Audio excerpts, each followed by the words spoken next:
اللهم صل على سيدنا محمد وعلى آل سيدنا محمد وبارك وسلم. رب اشرح لي صدري ويسر لي أمري واحلل عقدة من لساني يفقه قولي. رب زدني علما، رب زدني علما، رب زدني علما. يا فتاح يا عليم افتح لنا فتحا قريبا. آمين يا رب العالمين. السلام علیکم ورحمۃ اللہ وبرکاتہ. آپ سب وعلیکم السلام وعلیکم ورحمۃ السلام ورحمۃ اللہ وبرکاتہ۔ اللہ وبرکاتہ۔ آپ سب کا بہت بہت شکریہ، آپ لوگوں نے ٹائم نکالا اور اس خوبصورت سفر میں ہمارے ساتھ آج آپ اس میٹنگ میں شامل ہیں۔ انشاءاللہ تعالی اللہ سبحانہ تعالیٰ سے یہ دعا ہے کہ ہمارے اس سیکھنے اور سکھانے کے عمل کو اللہ سبحانہ تعالیٰ ہمارے لیے آسان کریں گے، اور ہم نے اپنی طرف سے پوری کوشش کرنی ہے انشاءاللہ تعالیٰ ہم دین کو سیکھنے کے لیے اپنی آپ اگر اپنے مائک آف کر دیں تو میرے لیے آسانی ہوگی انشاءاللہ۔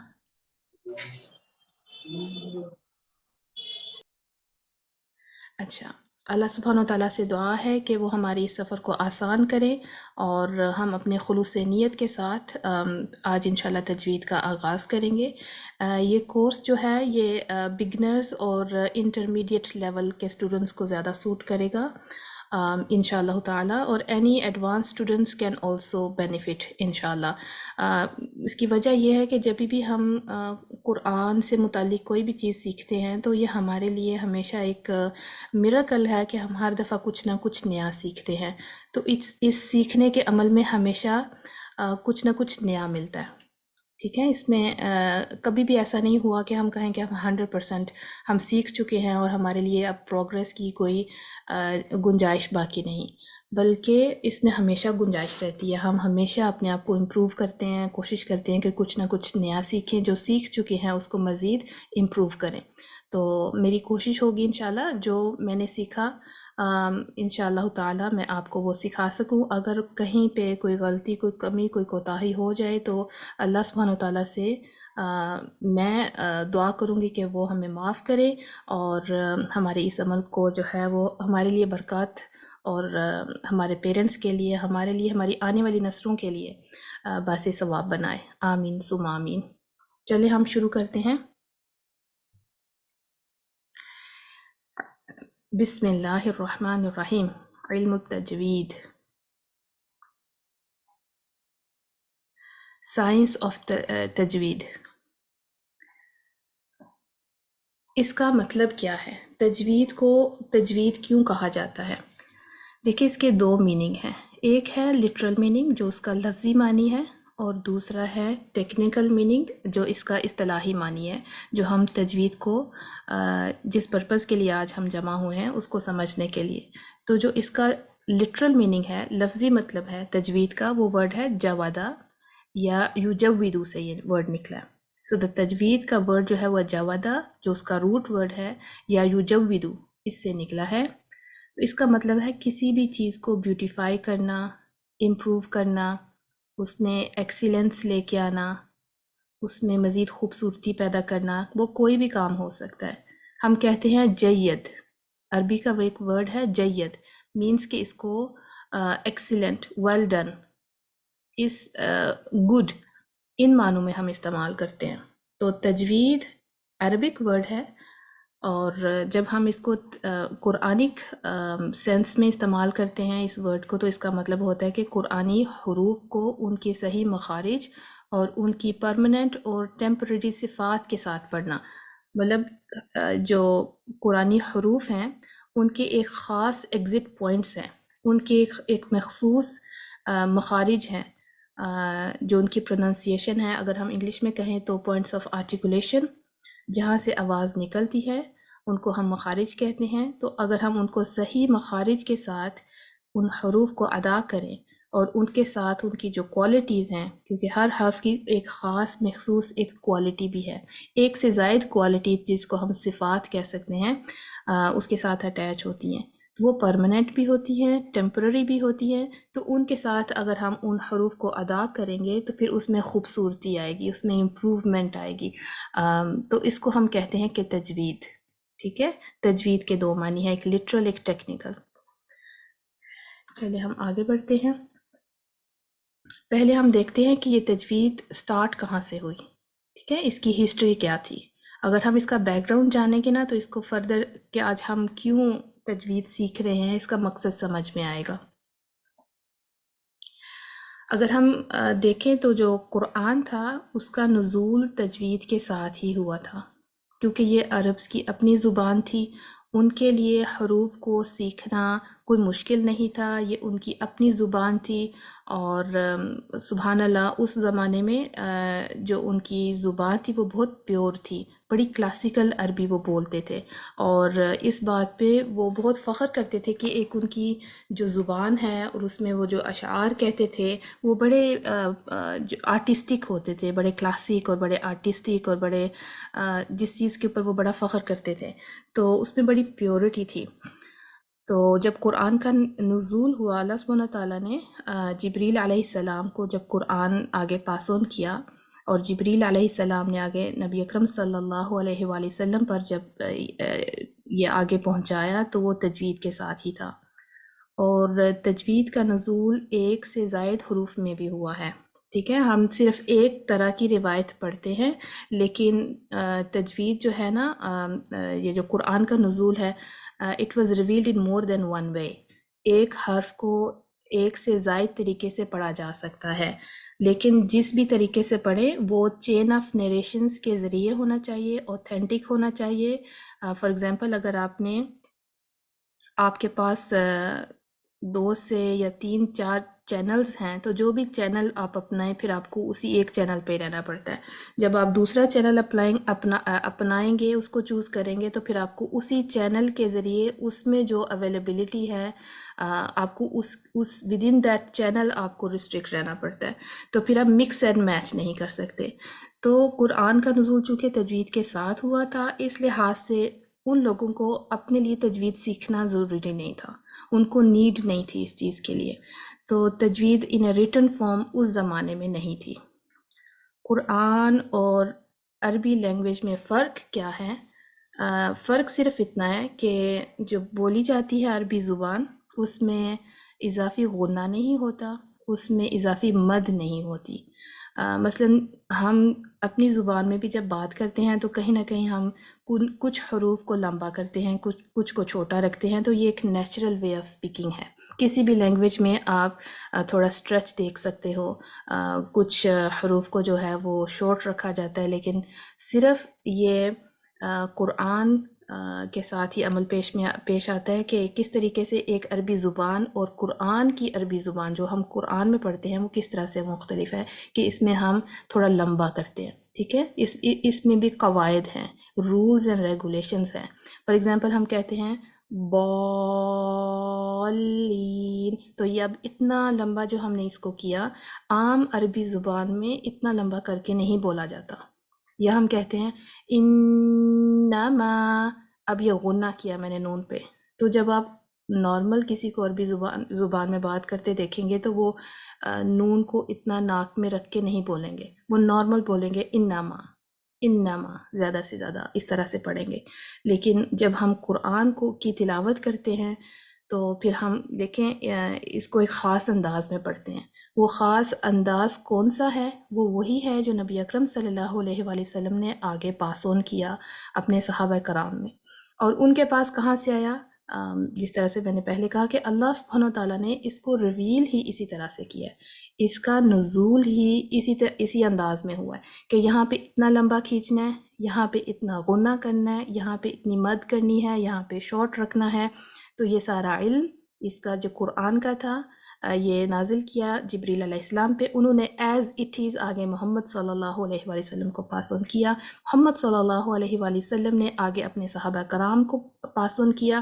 جیسے کوئی قرآن کی نئی آیت نازل ہوتی تھی تو صحابہ کرام آپ صلی اللہ علیہ وآلہ وسلم سے سیکھتے تھے، یاد کرتے تھے، اس کے اوپر عمل کرتے تھے، اور کچھ صحابہ کرام صرف اس لیے مختص کیے گئے تھے کہ وہ صرف قرآن کی تلاوت کو سیکھیں گے، ٹھیک ہے، وہ حافظ قرآن بھی تھے کیونکہ وہ زبانی یاد کر لیا کرتے تھے، تو ساتھ ساتھ اس کی ایک مخصوص انداز میں تلاوت بھی سیکھتے تھے کہ اس کو کس طرح سے پرفیکٹ کیا جا سکتا ہے۔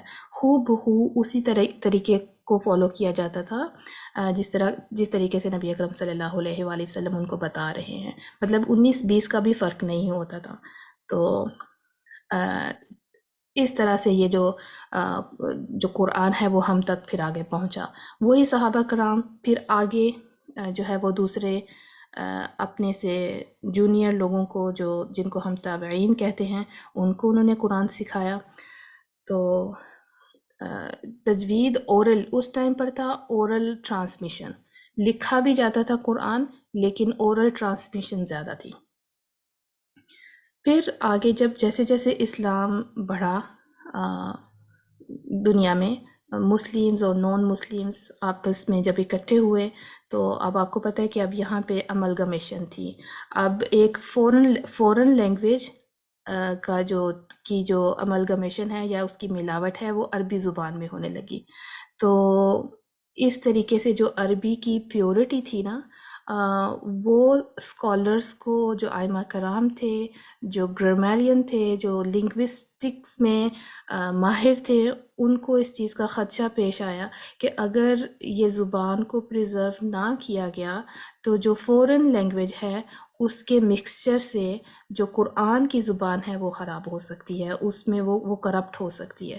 تو لہٰذا قرآن کو اللہ سبحانہ تعالیٰ ہی کی طرف سے یہ دل میں بات ڈالی گئی کہ ہم جس طریقے سے ان حروف کو پڑھا جانا چاہیے اور ان سے متعلق رولز کو، قواعد کو مرتب کر دیں، لکھ دیں، تاکہ سب کے لیے آسانی ہو سکے، ٹھیک ہے، سب کے لیے آسانی ہو سکے اور ہمارے پاس ایک ریٹن فارم میں ایک سیٹ کرائٹیریا آ جائے گا، اور جو ہے وہ زبان کی کرپشن یا اس کی ملاوٹ یا اس کے چینج ہونے کے چانسز کم ہو جائیں گے۔ تو اس طریقے سے جو ہے وہ اس کا آغاز ہوا تھا۔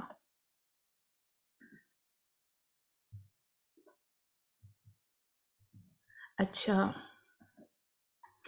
تجوید کا فرسٹ ٹائم آغاز ہجرت کے بعد اصل میں ہوا تھا۔ تو جب مکہ سے نبی اکرم صلی اللہ علیہ وآلہ وسلم ہجرت کر کے اپنے صحابہ کرام کے ساتھ مدینہ تشریف لے گئے تو وہاں پہ ان کو جو تھا وہ اتنا موقع ملا کہ وہ چونکہ صلح حدیبیہ ہوئی تھی مکہ والوں کے ساتھ، جو ان کے ساتھ جنگ کا معاملہ تھا وہ صلح میں کچھ عرصہ تک تبدیل ہو گیا اور اس میں امن و امان تھا۔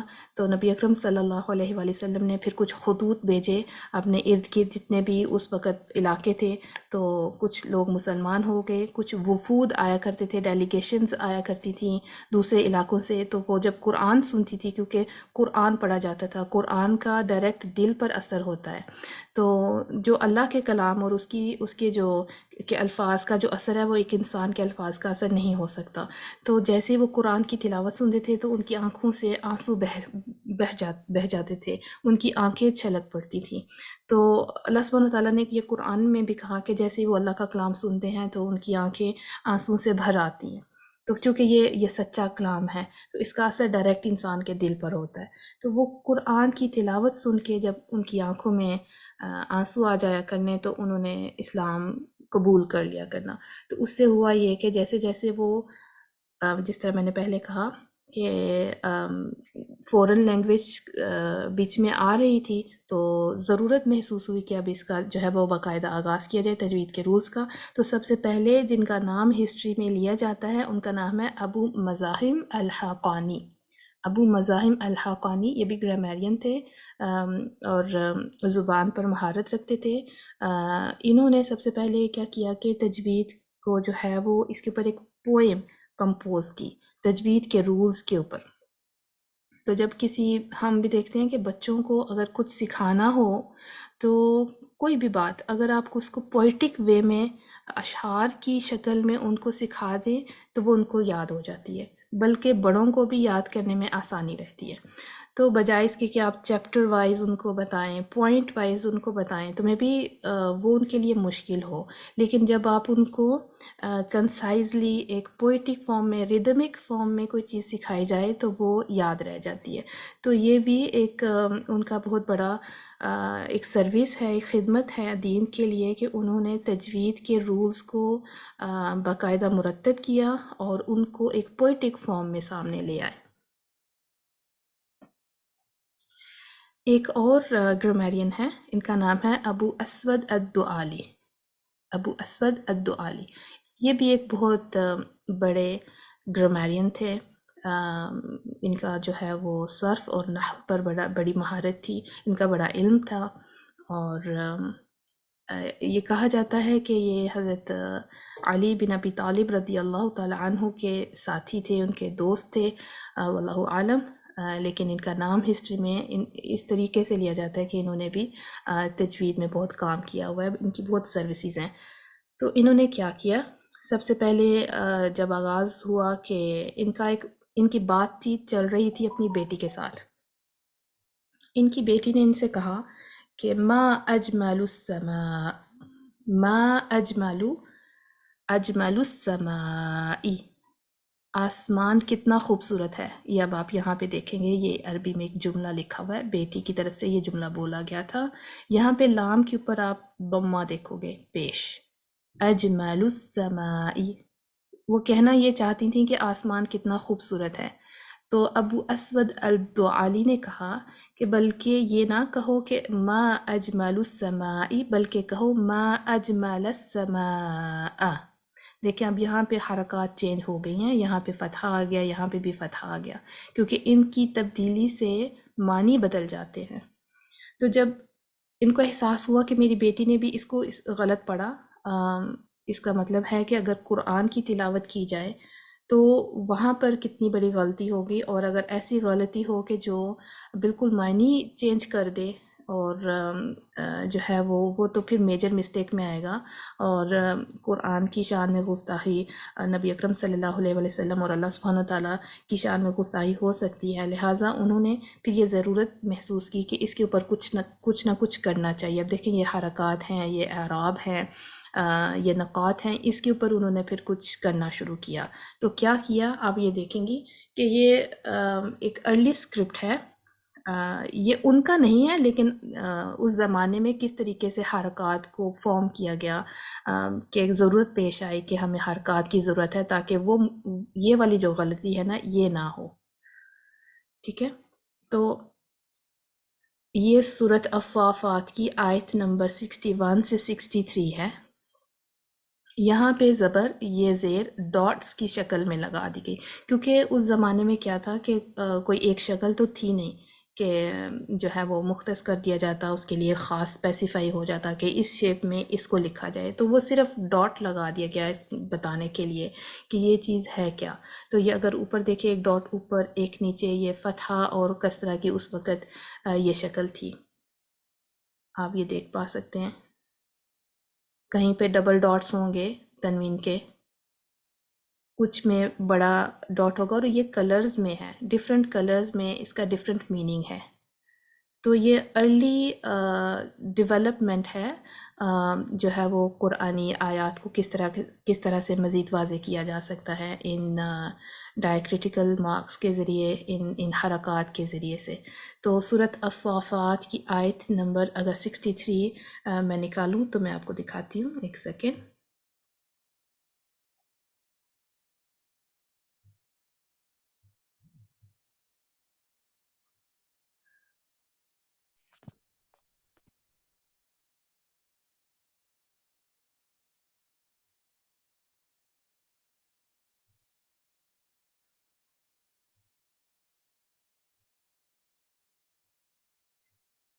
اگر آپ یہ دیکھیں سورۃ الصافات کی آیت نمبر 63، یہاں سے آیت شروع ہو رہی تھی، لِمِثْلِ هَذَا فَلْيَعْمَلِ الْعَامِلُونَ، یہ اب آپ دیکھیں فَلْيَعْمَلِ الْعَامِلُونَ، یہ سیم ہی آیت ہے جو ابھی آپ نے یہاں پر دیکھی۔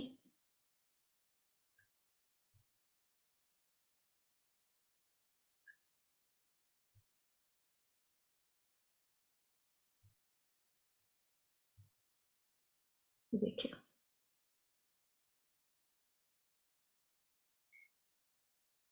یہ نون ہے، فَلْيَعْمَلِ الْعَامِلُونَ، تو یہ آگے آیت کی اینڈنگ ہے اس سرکل کے ساتھ۔ آئی ہوپ سو کہ یہ کلیئر ہوگا، اور اسی طرح آگے یہ آیت پھر آگے چلتی ہے، آپ اپنے مصحف میں اس کو دیکھ سکتے ہیں۔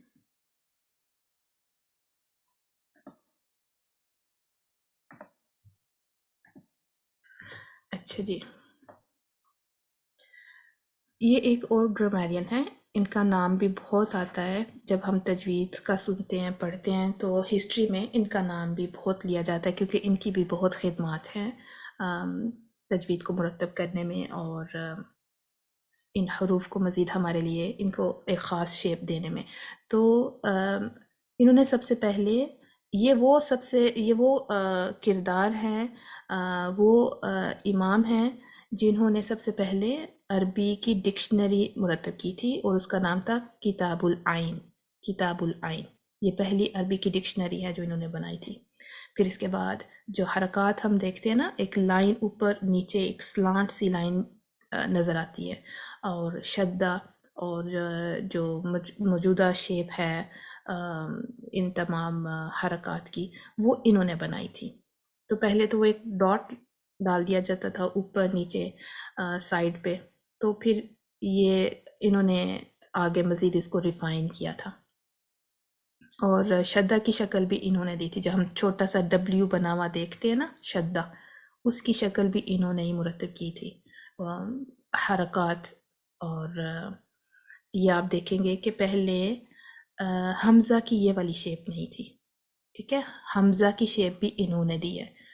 پہلے کیا ہوتا تھا کہ الف ہی کو جب الف کے اوپر کوئی حرکت آ جاتی تھی، فتحہ، کسرہ یا ضمہ، جس کو زبر زیر پیش کہا جاتا ہے، تو اس کو حمزہ کے طور پہ استعمال کیا جاتا تھا، الف زبر آ، یا پھر آپ کہیں گے الف فتحہ آ، الف کسرہ ای، الف ضمہ او۔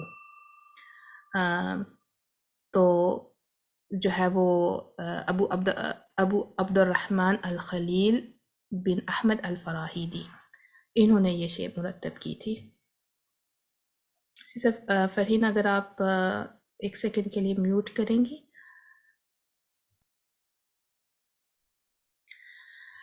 اچھا، میں ایکسپلین کر رہی تھی یہاں پہ آئین کا اور حمزہ کا۔ تو حمزہ کی پہلے یہ والی شیپ نہیں تھی، الف ہی کو حمزہ کے طور پہ استعمال کیا جاتا تھا، اور آپ کو پتہ ہوگا کہ الف جو ہے وہ مد کا بھی حرف ہے، ٹھیک ہے، مد کا بھی حرف ہے۔ الف کے اوپر جب کوئی حرکت نہیں آتی تو اس کو مد کے لیے استعمال کیا جاتا ہے، اور جب اس کے اوپر کوئی حرکت اگر آپ دیکھیں تو پھر وہ حمزہ کہلاتا ہے۔ ہم دیکھتے ہیں کہ ساؤتھ ایشین اسکرپٹ میں آج بھی ہم الف کو حمزہ کے طور پہ استعمال کرتے ہیں، جو ہے وہ الف زبر آ، الف زیر ای اور الف پیش او کے طور پہ۔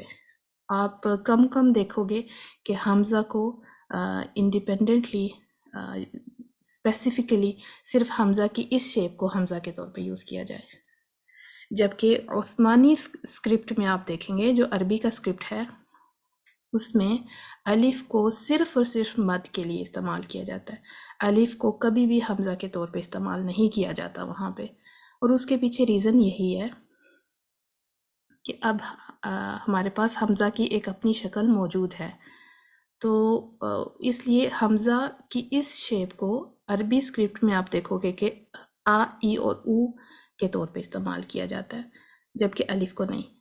However, ساؤتھ ایشین اسکرپٹ میں کامن ہے کہ الف کو حمزہ اور الف مد دونوں کی طرح استعمال کیا جاتا ہے۔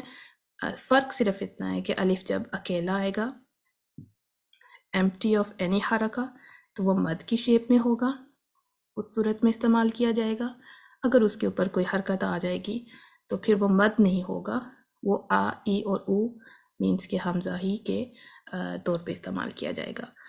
جو ہمارے بگنرز لیول کے جو اسٹوڈنٹس ہیں وہ اکثر کنفیوز ہو جاتے ہیں، کیونکہ ان کو اس چیز کی سمجھ نہیں ہوتی کہ الف اور حمزہ میں فرق کیا ہے۔ جب وہ الف کو دیکھتے ہیں سٹارٹ میں یا جب وہ حمزہ کے طور پہ استعمال کیا جا رہا ہے ساؤتھ ایشین اسکرپٹ میں، یا پھر وہ الف کو دیکھتے ہیں مد کی صورت میں، تو دونوں میں فرق نہیں کر پاتے. تو یہ بعد میں جب وہ ایڈوانس لیول پر جب تجوید سیکھتے ہیں تو ان کے لیے وہ مسئلہ زیادہ ان کے لیے پیش آتا ہے، ایک بیریئر بن جاتا ہے لرننگ میں. تو میرا مشورہ یہی ہوگا کہ اگر آپ ساؤتھ ایشین اسکرپٹ سے پڑھنے کے عادی ہیں تو آہستہ آہستہ آپ عثمانی اسکرپٹ پر بھی آئیں، اس کو بھی سیکھنے کی کوشش کریں، کیونکہ وہ آپ کی تجوید کو سیکھنے کے لیے بہت آسانی پیدا کرے گا. ٹھیک ہے، وہ بالکل اس کو سمپل کر دے گا، آسان کر دے گا. جبکہ کیونکہ یہ جو تجوید کے رولز ہیں نا، یہ ڈائریکٹلی عثمانی اسکرپٹ کو نظر میں رکھتے ہوئے بنائے گئے ہیں. ٹھیک ہے، جو ساؤتھ ایشین اسکرپٹ ہے نا، وہ بعد میں اس کو ساؤتھ ایشین مسلمس کے لیے ان کی آسانی کے لیے بنایا تھا. ٹھیک ہے، قرآن از دا سیم، اس کے حروف سیم ہیں، ان کے الفاظ سیم ہیں، اس کو کوئی نہیں بدل سکتا. لیکن جس طرح یہ مارکنگ ہے، مارکنگ ایک انسانی عمل ہے اور وہ ہماری آسانی کے لیے بنائے گئے ہیں، نان مسلمس کی آسانی کے لیے.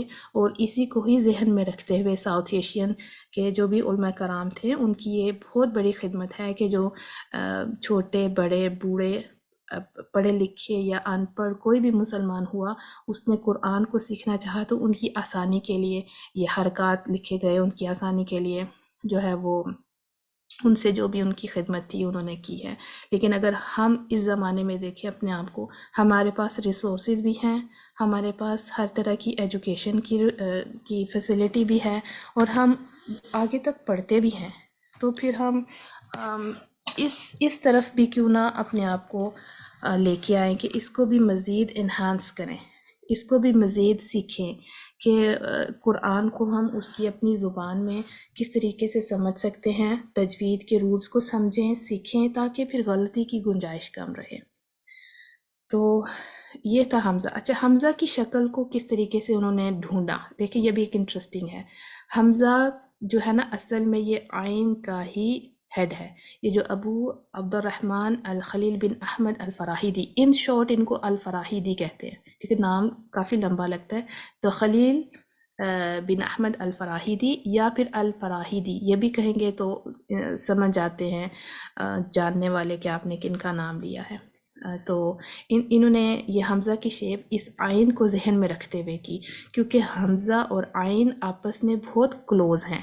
ان کے مخارج، ان کے آرٹیکولیشن پوائنٹس، ان کی ادائیگی کی جو جگہ ہے وہ آپس میں بہت کلوز ہے. تو انہوں نے آ سے کی شیپ کو مرتب کیا. ٹھیک ہے، تو یہ حمزہ کس طرح وجود میں آیا یہ میں آپ کو ایکسپلین کر رہی ہوں. اور الفراہیدی ہی تھے جنہوں نے مخارج کے اوپر اور ان کی صفات کے اوپر کام کیا. اور بھی علماء کرام ہیں، ان کی بھی خدمات ہیں، انہوں نے بھی مخارج اور صفات کے اوپر کام کیا، اور ان کے مطابق جو مخارج اور صفات کی تعداد ہے وہ تھوڑی اس سے مختلف ہے.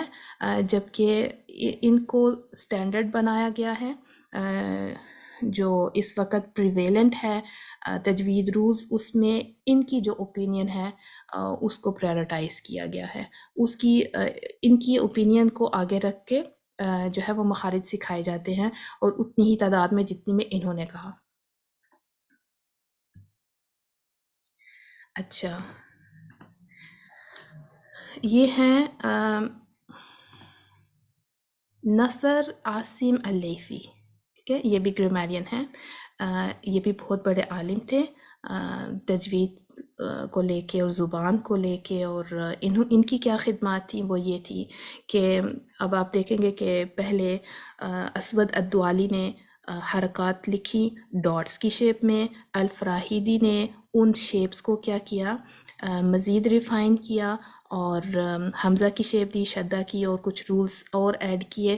یہ نصر عاصم اللیثی کی خدمت تھی کہ انہوں نے کیا کیا کہ ایک تو الف با تا سا کا جو آرڈر تھا نا الفابیٹس کا، ان کو اس آرڈر میں لے کے کہ جو آج ہم پڑھتے ہیں، ٹھیک ہے، اس آرڈر میں لے کے. جبکہ الف با تا سا کا آرڈر اوریجنلی اس طرح سے نہیں تھا. یہ بہت دوسرے آرڈرز میں بھی تھی، وہ ابھی آپ آگے چل کے پڑھیں گے، لیکن نصر عاصم اللیثی کی یہ خدمت ہے کہ انہوں نے ایک تو آرڈر دیا الفابیٹس کو تجوید کو نظر میں رکھتے ہوئے قرآن کی خدمت میں، اور دوسرا یہ کیا کہ جو ایک جیسے حروف دکھتے تھے ان کو ڈاٹس کے ذریعے سے علیحدہ کیا. جیسے با اور تا آپ دیکھتے ہیں نا، تو با اور تا میں فرق ہم کر سکتے ہیں صرف ان کے ڈاٹس کے ذریعے.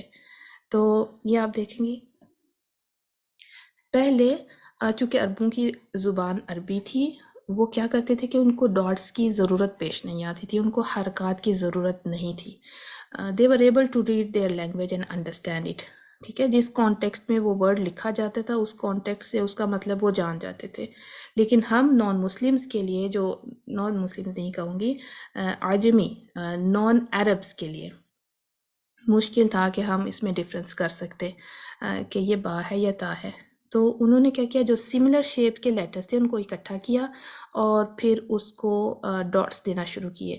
تو یہ با تا سا کو کس طرح ڈفرینشیٹ کیا، با کے نیچے ایک ڈاٹ، پھر جو دوسرا تھا تا اس کے اوپر 2 ڈاٹس، اور اس کے اوپر پھر سا کے اوپر 3 ڈاٹس. تو اس طریقے سے یہ جو اوپر آپ کو نظر آ رہا ہے با تھا، یہ تا اور سا، اس کو پھر مزید واضح کیا ڈاٹس کے ذریعے سے.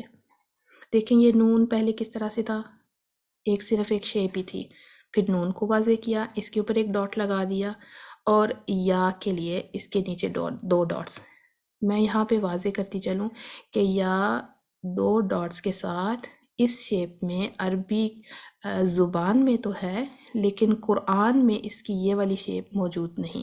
قرآن میں یا کے نیچے 2 ڈاٹس تبھی آئیں گے جب یہ کسی ورڈ کا حصہ بنتا ہے اور وہ کنیکٹ کر رہا ہوتا ہے. ٹھیک ہے، فزیکلی جب یہ کنیکٹڈ فارم میں ہوتا ہے تب تو نیچے 2 ڈاٹس آتے ہیں، لیکن صرف آن اٹس اون یہ حرف اس طریقے سے 2 ڈاٹس کے ساتھ قرآنک عربی میں نہیں آتا، جبکہ عربی زبان میں آ سکتا ہے.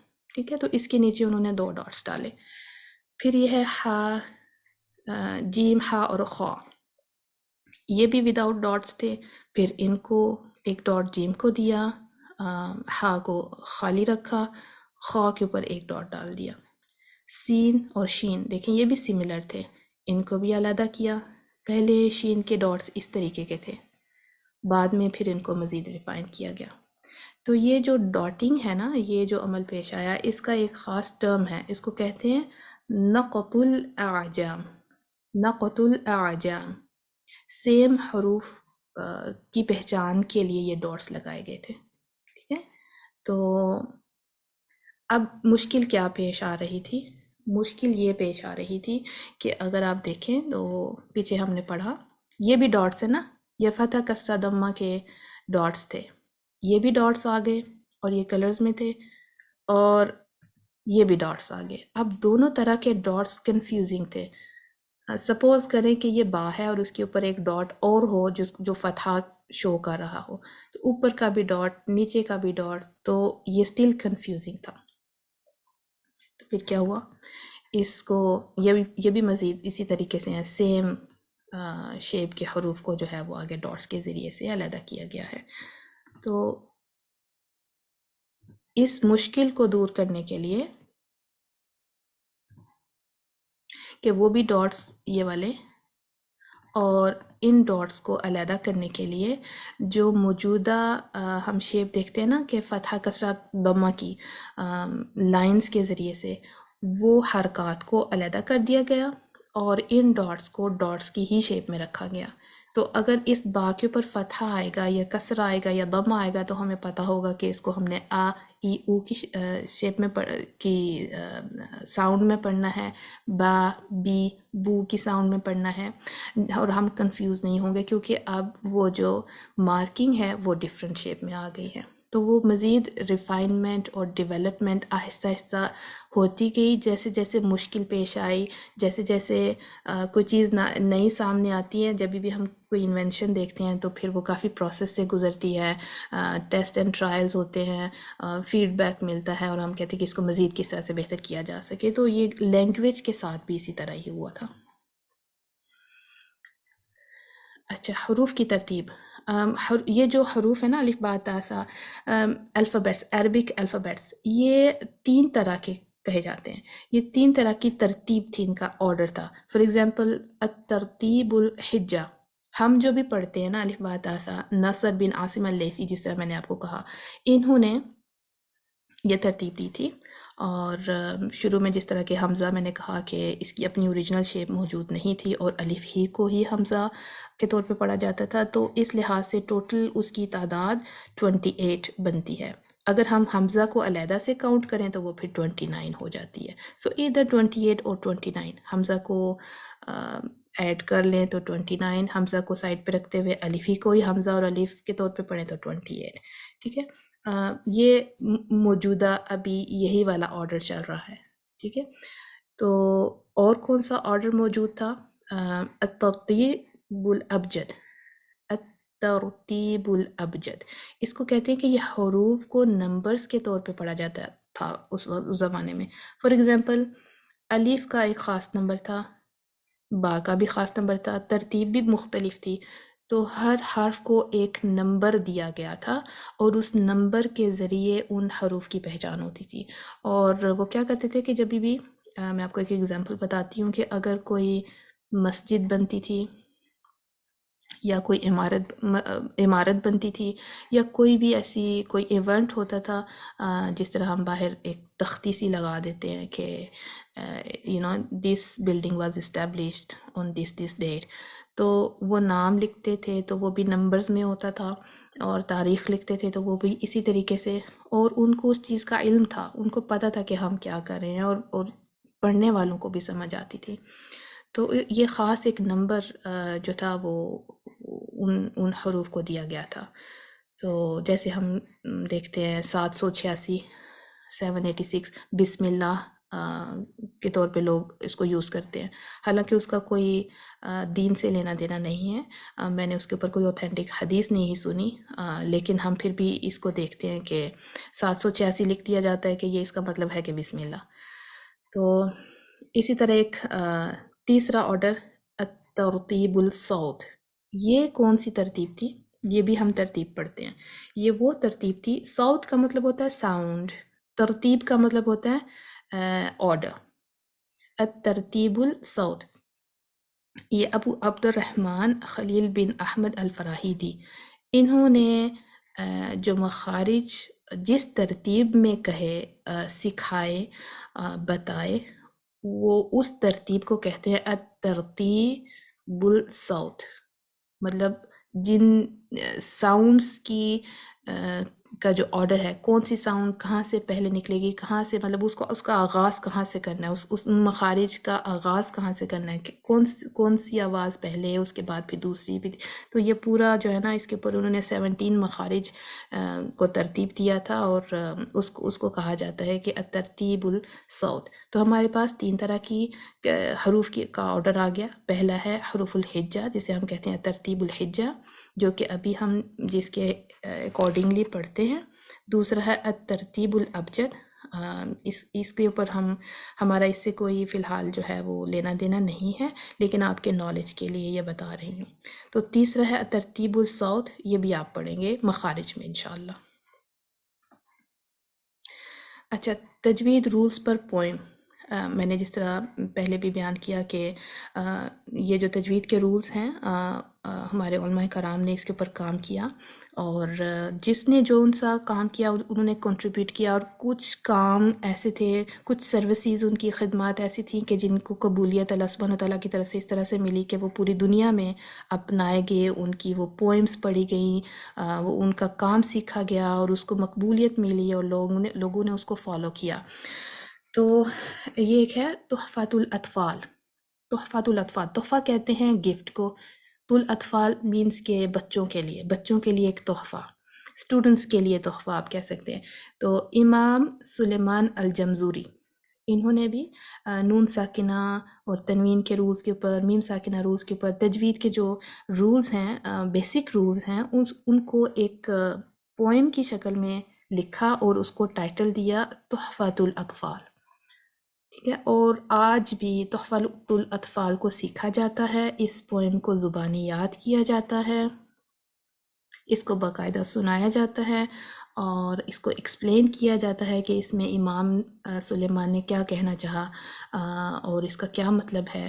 تو آپ نہ صرف پوئم سیکھتے ہو یاد کرتے ہو بلکہ پوئٹک فارم میں وہ پورے رولز کو یاد کر رہے ہوتے ہو. تو اس میں باقاعدہ آپ کو اجازت دی جاتی ہے کہ آپ نے رولز پڑھے ہیں.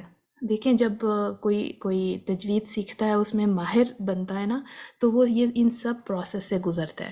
یہ سب پوئمز سے وہ باخبر ہوتا ہے کہ تجوید سے ریلیٹڈ جو بھی مواد مٹیریل اویلیبل ہے وہ کون کون سا ہے، کون کون سی بکس ہیں، کون کون سی پوئمز ہیں جن کے ذریعے ہم تک یہ تجوید کے رولز پہنچے.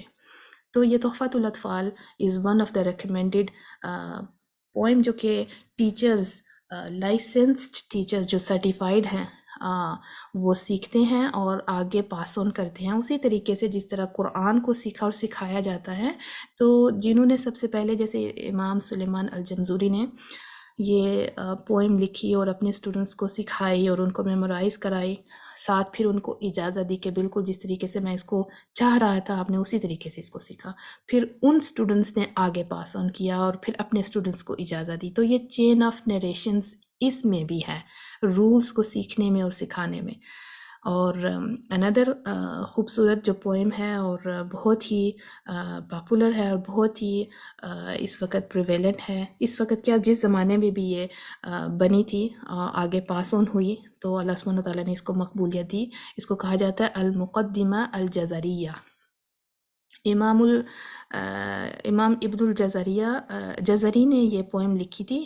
یہ بھی بہت مشہور امام ہیں اور امام ابن الجزری، اور اس میں بھی اس کو مقدمہ کہا جاتا ہے. مقدمہ ہوتا ہے انٹروڈکشن، ٹھیک ہے. الجزریہ ان کے نام الجزری سے مینس کہ الجزریہ کہا جاتا ہے پیننسولا.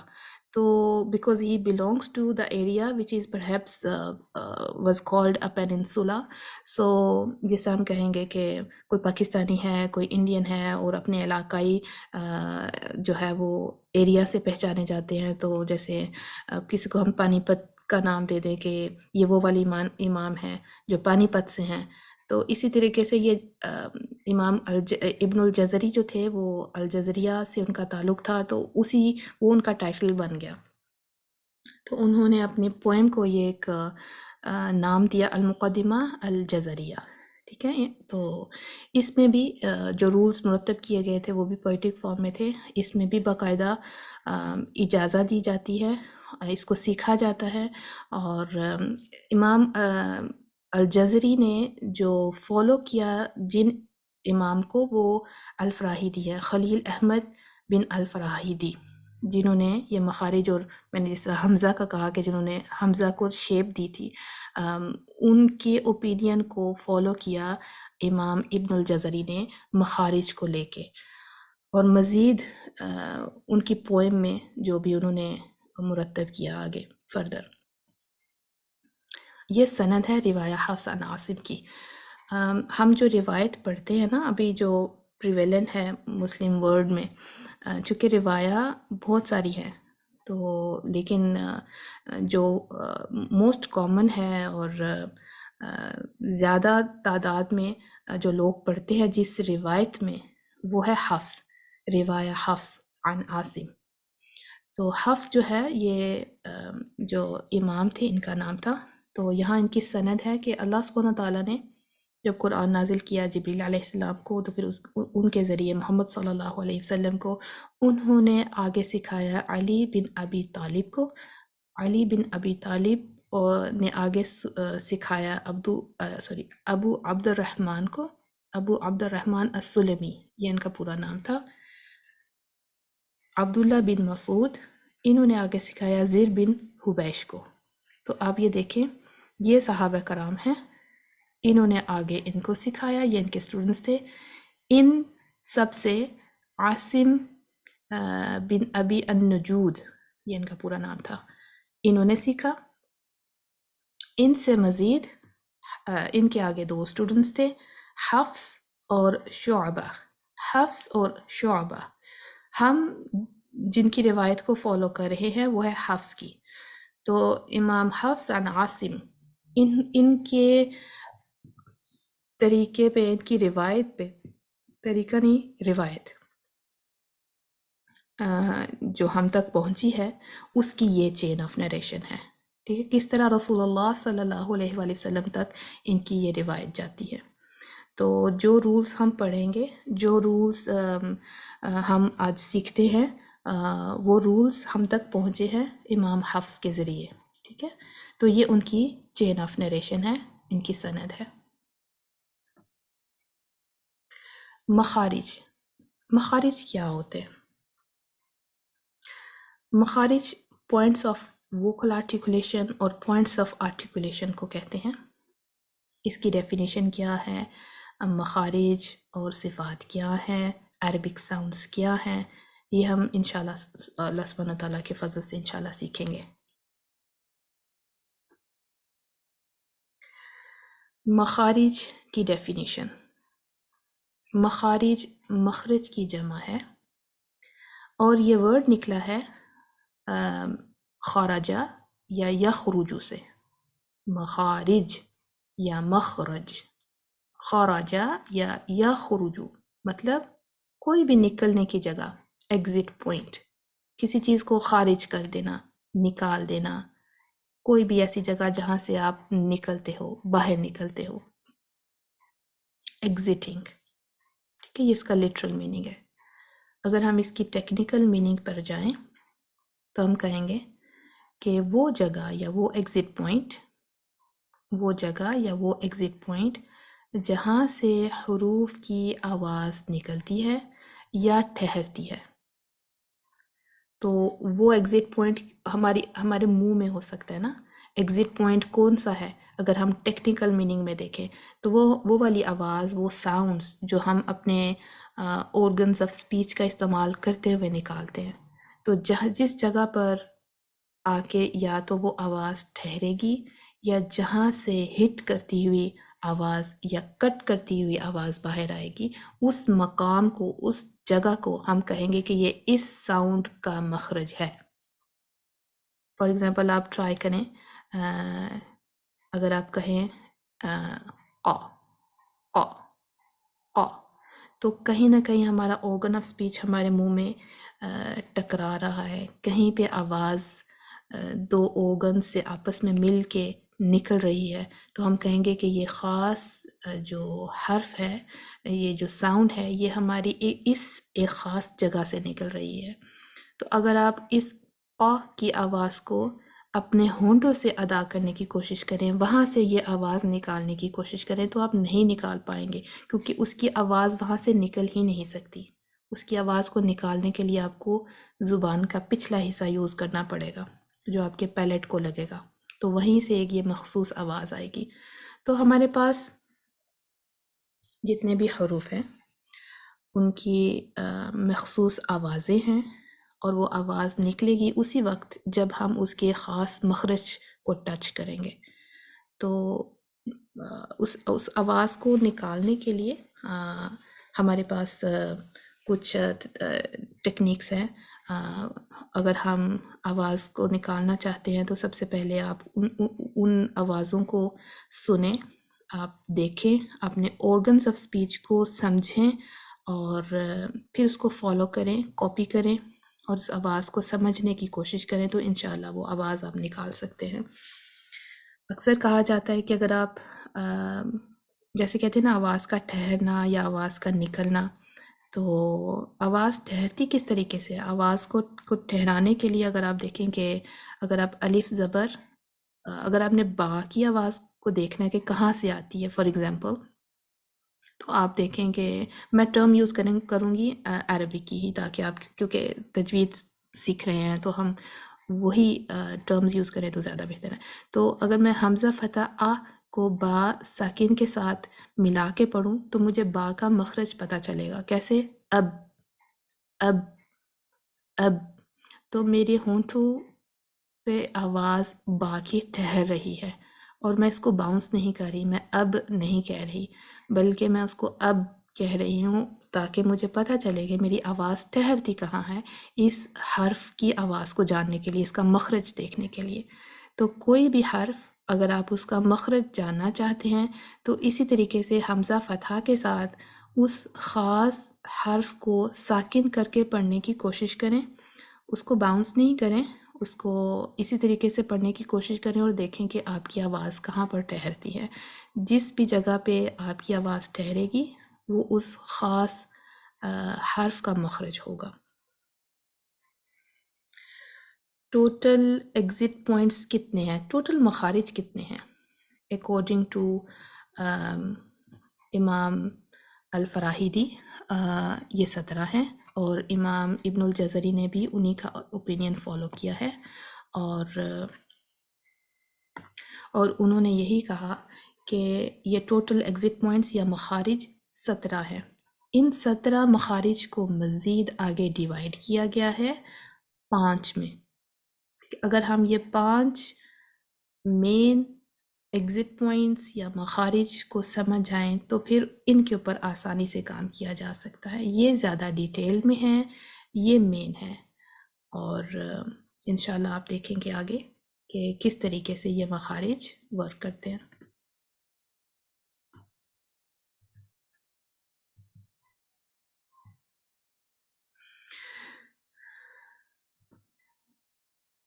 مخارج کی ٹائپس۔ مخارج کی ٹائپس کون کون سی ہیں؟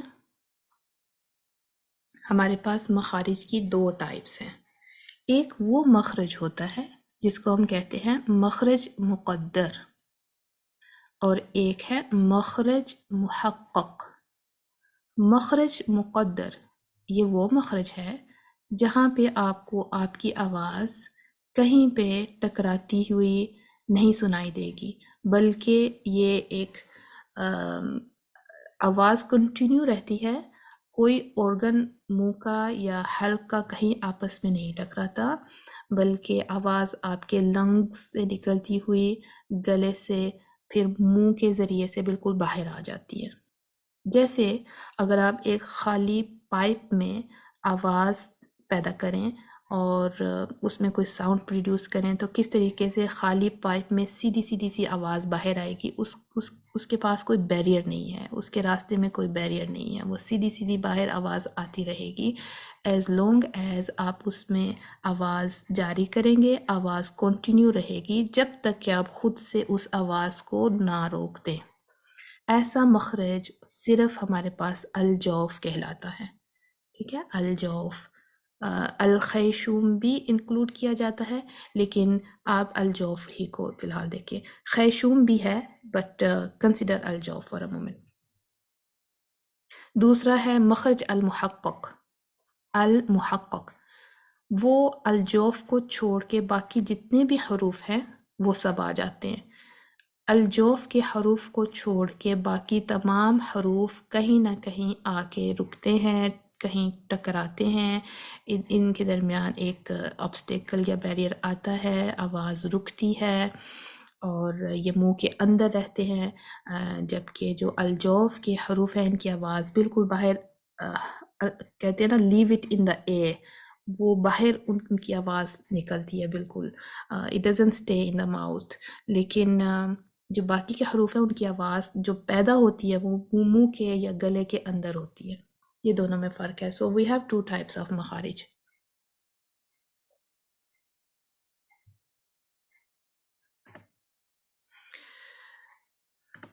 جو 5 مین مخارج ہیں، سب سے پہلے الجوف ہے، پھر الحلق، دین اللسان، پھر الشفتین، دین الخیشوم۔ الجوف کیا ہے؟ اگر آپ یہ دیکھیں نا، یہ پکچر آپ کو کلیئر کرے گی۔ ہمارے پاس یہ 2 کلرز ہیں پرومیننٹ، ایک پرپل، ایک گرین۔ جو پرپل ہے وہ ہمارے حلق کو، ہمارا جو تھروٹ ہے اس کو واضح کرتا ہے۔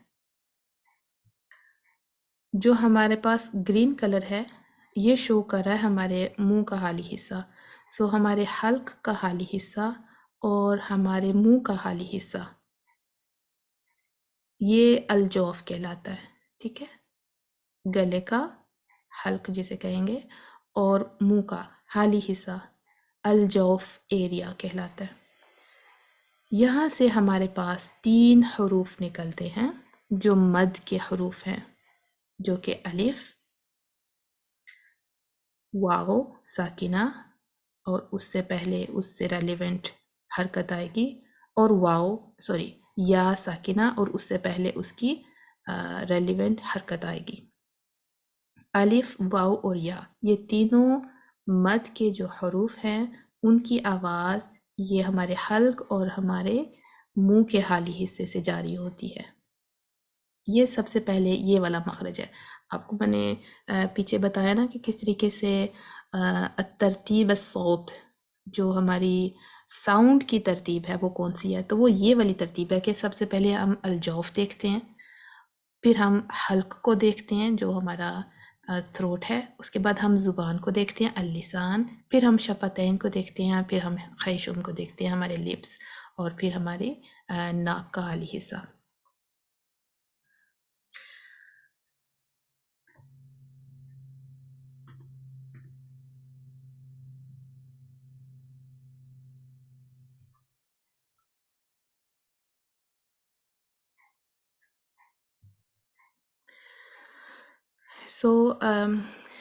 یہ الجوف کا جس طرح سے میں نے آپ کو بتایا کہ گلے کا اور empty space in the mouth and the throat, اس کو کہیں گے۔ حروف المدہ کیا ہے؟ بہت امپورٹنٹ ہے یہ والا ٹاپک بھی۔ حروف المدہ کو سمجھنے کے لیے آپ یہ جان لیں کہ یہ 3 ہوتے ہیں، الجوف سے یہ تینوں حروف ادا ہوتے ہیں، اور الجوف کا مخرج ایک ہی ہے، یہ آپ دیکھ سکتے ہیں، بالکل کلیئر ہے۔ الف ہمیشہ ساکن ہوتا ہے تجوید میں، آپ دیکھیں گے الف ہمیشہ ساکن ہوتا ہے، اس کے اوپر کوئی حرکت نہیں ہوتی، اور یہ مد کے لیے یوز ہوتا ہے لمبا کرنے کے لیے۔ یہ کس چیز کو لمبا کرتا ہے؟ یہ اپنے سے پہلے آنے والے حرف کے اوپر جو فتحہ ہے اس کی ساؤنڈ کو لمبا کرتا ہے، ٹھیک ہے؟ تو ہم کہتے ہیں الف preceded by فتحہ، یا الف اس سے پہلے فتحہ، اور اس کا ورک کرنا کس طرح ہے میں آپ سے کہوں گی کہ آپ ٹرائی کریں۔ با کے اوپر فتحہ لگا کے اور الف ساتھ لگا کے اور آپ اس کو لمبا کریں۔ ویسے تو اس کو 2 حرکات لمبا کیا جاتا ہے، لیکن الف کے مخرج کو سمجھنے کے لیے آپ اس کو زیادہ پرولونگ کریں، زیادہ لمبا کریں، تاکہ آپ کو یہ سمجھ آ جائے کہ اس کی آواز گلے اور منہ سے کس طرح سے نکلتی ہے۔ با تو ہمارے ہونٹوں سے ادا ہوگا، با آپ دیکھ سکتے ہیں۔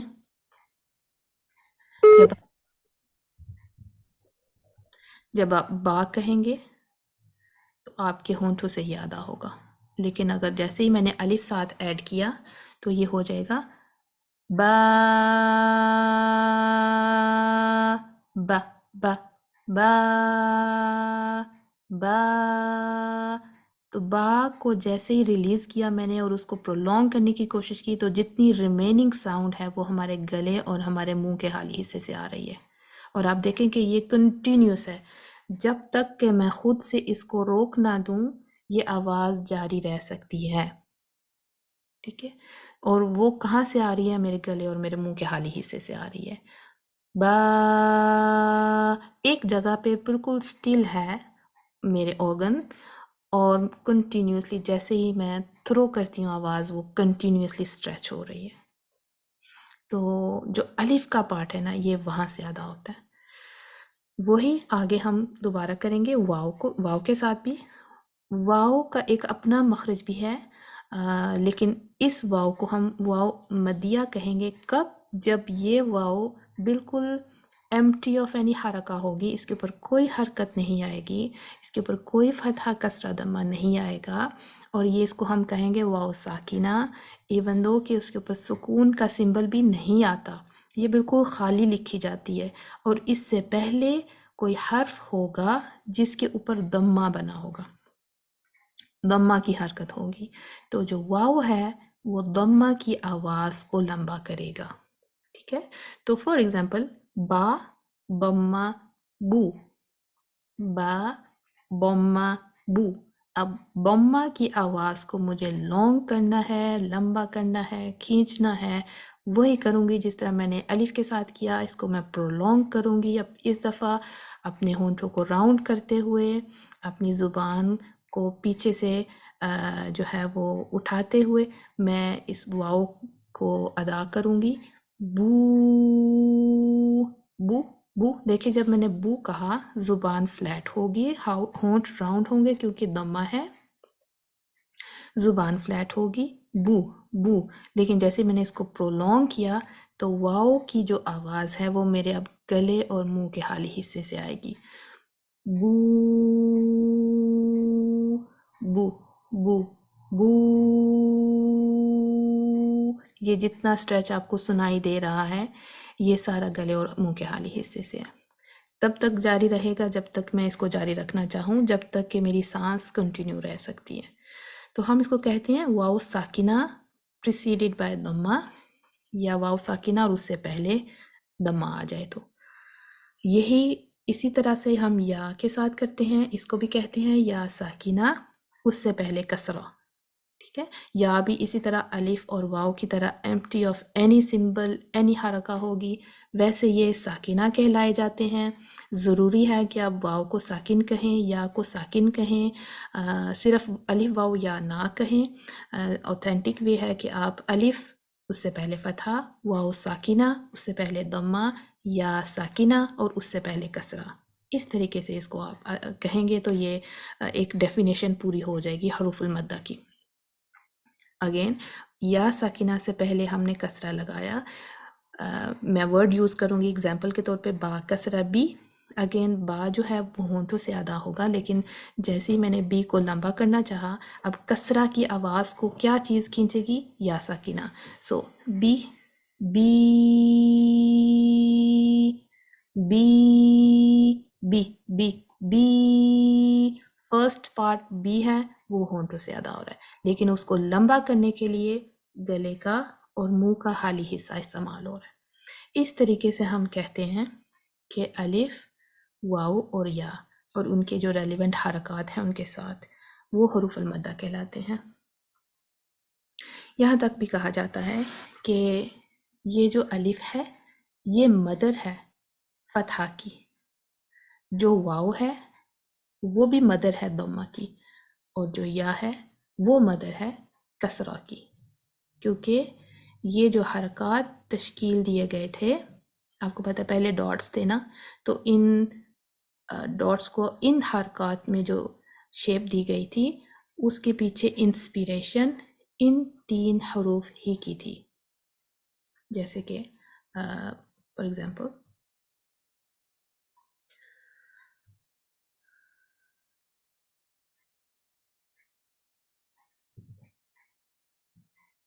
ایک سیکنڈ آپ دیجیے گا، میں وائٹ بورڈ شیئر کرنے کی کوشش کر رہی ہوں.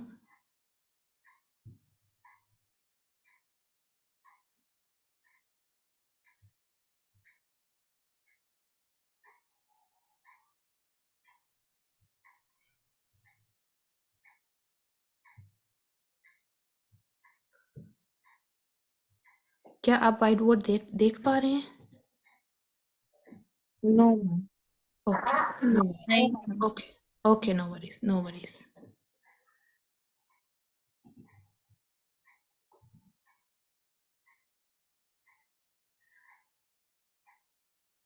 چلیں میں آپ کو اچھا میں آپ کو اس کے بغیر ہی بتاتی ہوں.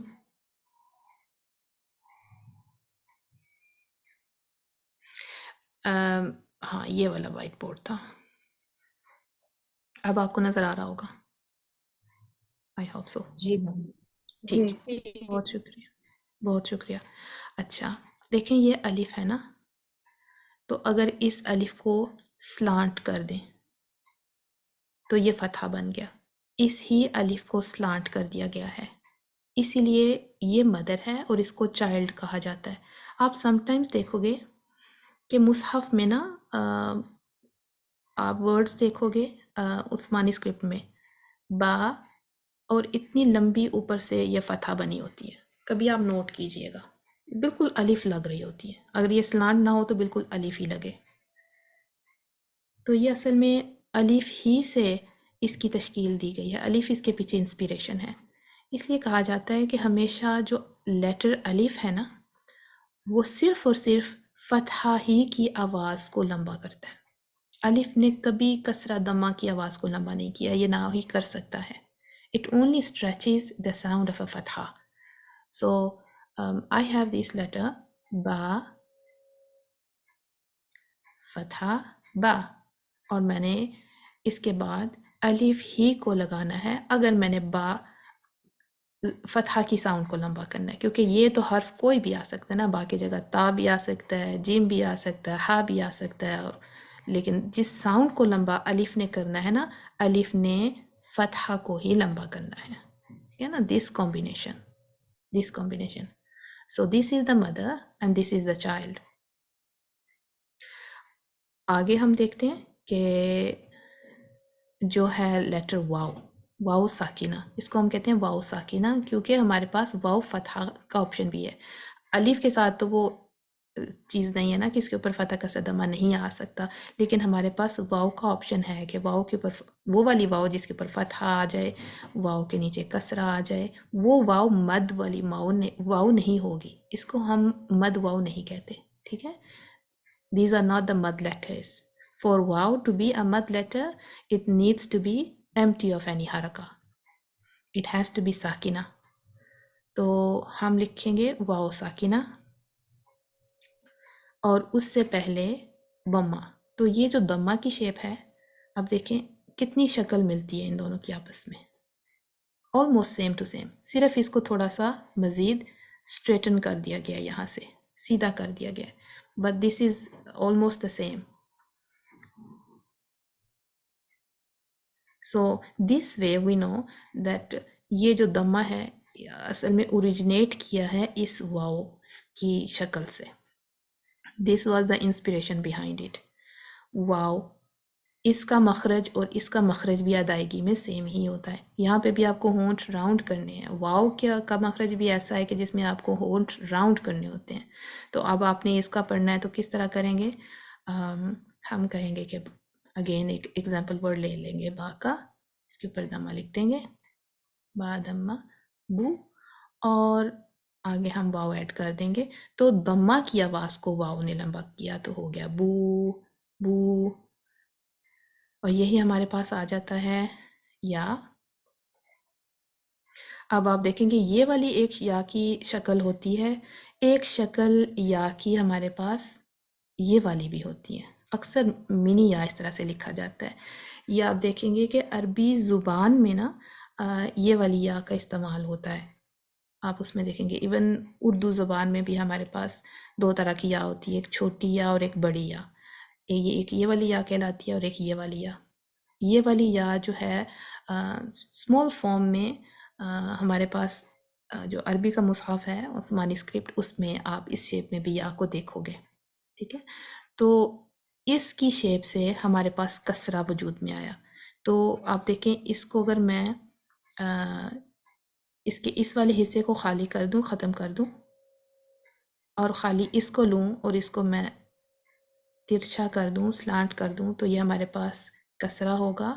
فتحہ اور کسرہ کی شیپ تقریباً سیم ہی ہو جاتی ہے، لیکن یہ نیچے آتا ہے. یہاں پہ فتحہ لیٹر کے اوپر لکھا جائے گا، یہ لیٹر کے نیچے لکھا جائے گا.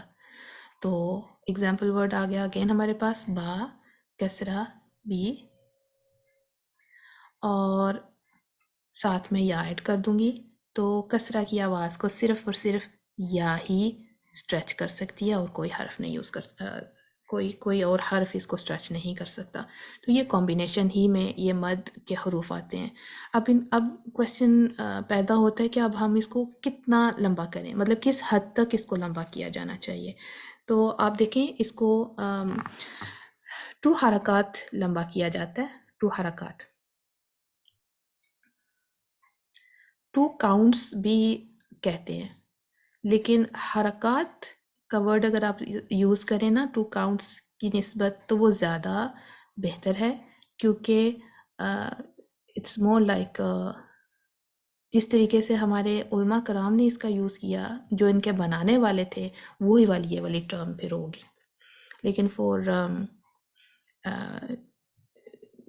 our انگلش اسپیکنگ لرنرز یا اسٹوڈنٹس، ان کے لیے کاؤنٹ کا ورڈ بھی یوز کیا جاتا ہے.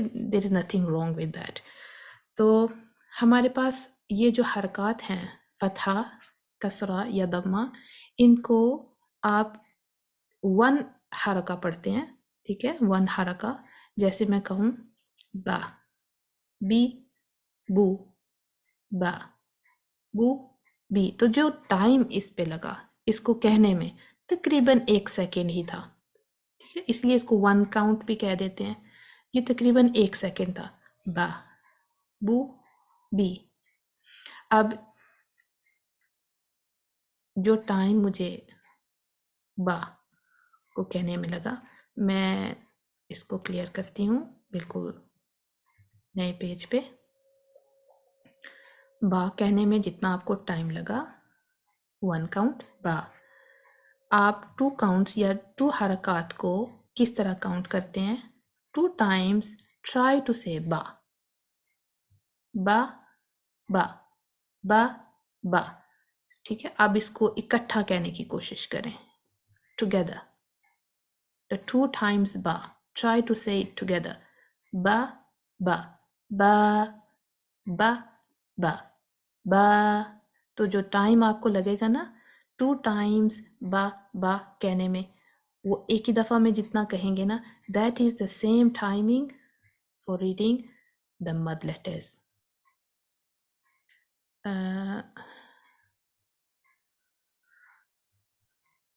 با، با. ٹھیک ہے، اس لیے اس کو اس طریقے سے کاؤنٹ کر کے 2 کاؤنٹس کہا جاتا ہے. یہاں سے یہ کاؤنٹنگ ان کی لی گئی ہے. حرکات کیوں کہا جاتا ہے؟ کیونکہ یہ حرکت ہے نا، یہ بھی حرکت ہے. 2 حرکات مینس 2 times read 2 حرکات. با فتح با، با فتح با، با با. These are the 2 حرکات. Now say them together. با.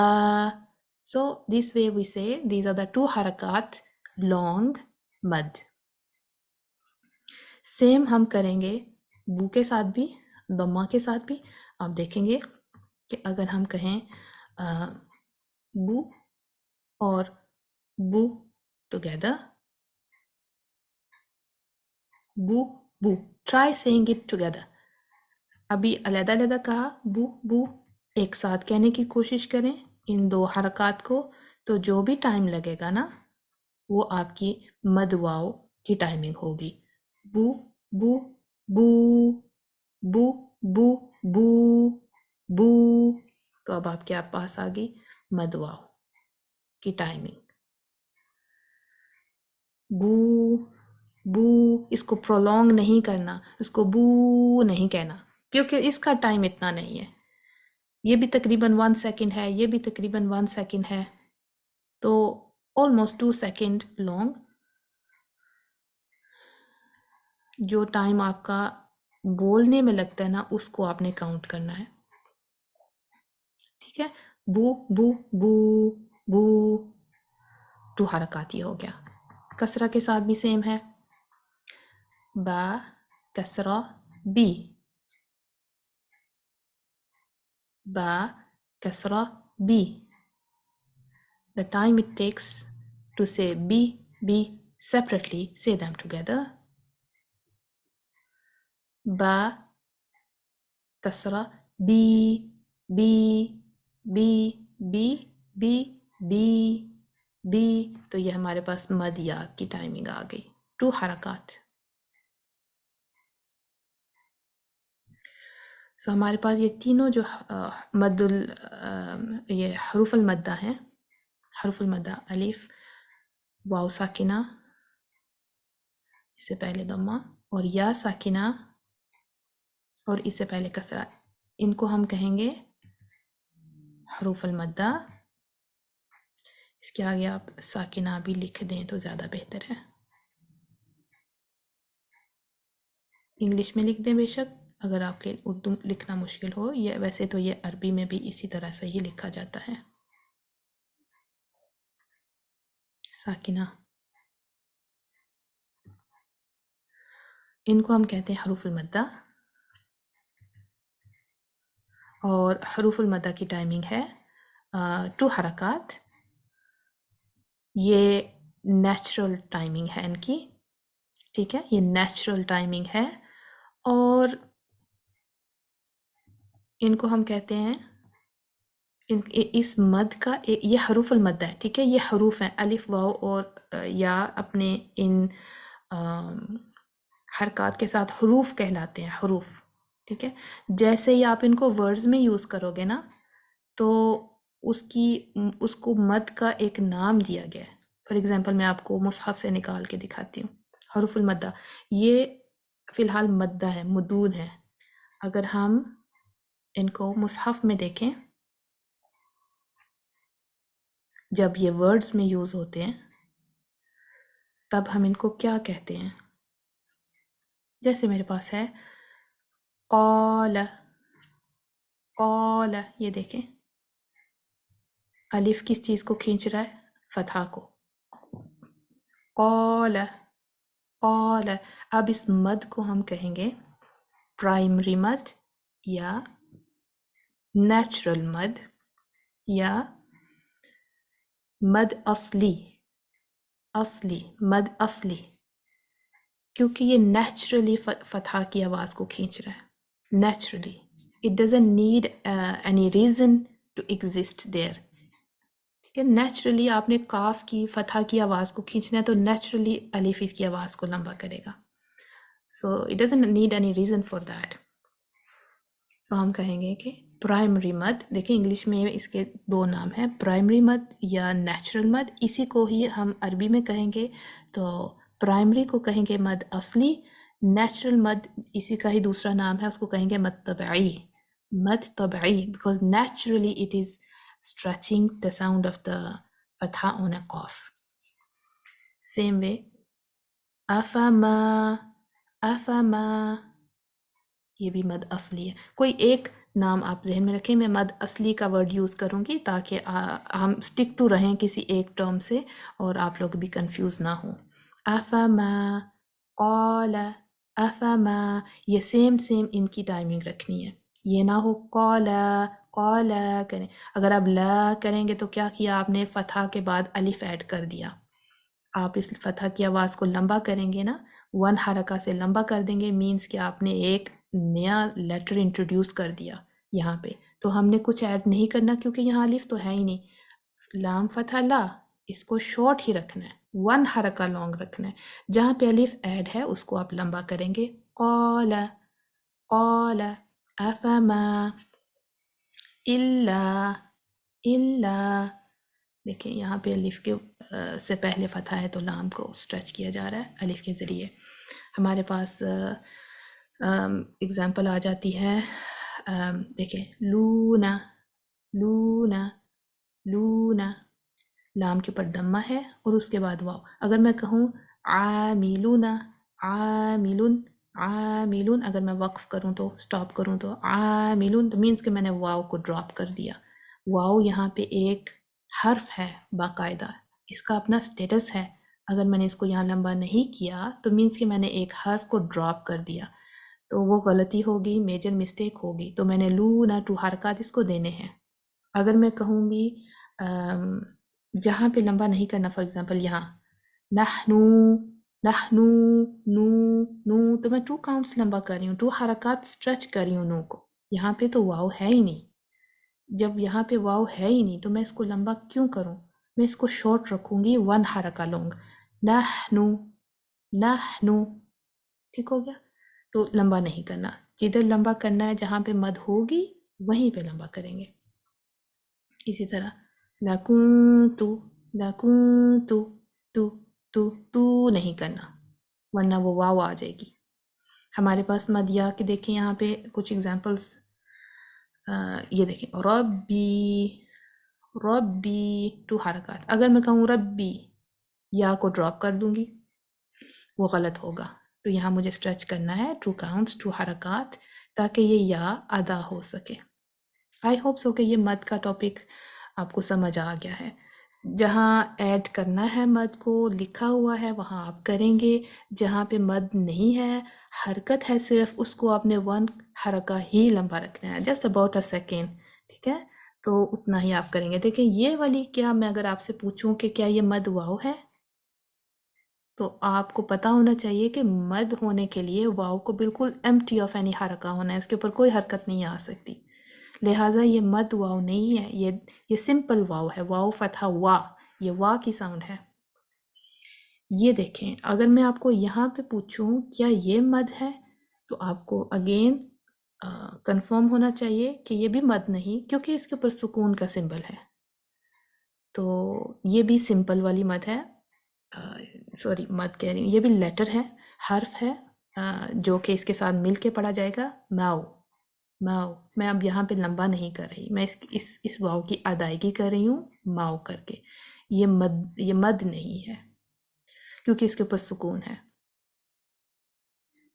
یہ واؤ بالکل خالی ہے، اس کو ہم کہیں گے کہ یہ مد والی واؤ ہے۔ الف ہمیشہ آپ دیکھیں گے کہ ایمٹی ہے اگر یہ مد ہے، لیکن اس الف کو اگر آپ دیکھتے ہیں اور اس کے اوپر آپ حمزہ کو بیٹھا ہوا دیکھیں گے تو یہ الف نہیں ہے بلکہ حمزہ ہے، ٹھیک ہے؟ حمزہ ہے، تو یہ آ کی ساؤنڈ ہوگی۔ اس الف کو مد ہم نہیں پڑھیں گے کیونکہ الف کا جس طرح میں نے کہا کہ it should not have anything on it اور انڈر اٹ، جیسے کہ یہ ہے، should simply be a line الف، یہ مد الف ہوگی۔ اسی طرح ہمارے پاس شارٹ فارمز میں بھی ہیں، انشاءاللہ مجھے جیسے ہی آپ کا فیڈ بیک ملتا ہے کہ آپ کون سے مصحف سے زیادہ یوز ٹو ہیں پڑھنے کے، تو اس کے اکارڈنگلی ایگزامپلز انشاءاللہ میں آپ کے سامنے رکھوں گی۔ آج کا ٹاپک انشاءاللہ ہم یہیں تک ہی رکھتے ہیں اور اس کے بعد ڈسکشنز کر لیتے ہیں۔ سبحانک اللہم و بحمدک، نشہد ان لا الہ الا انت، نستغفرک و نتوب الیک۔ السلام علیکم ورحمۃ اللہ وبرکاتہ۔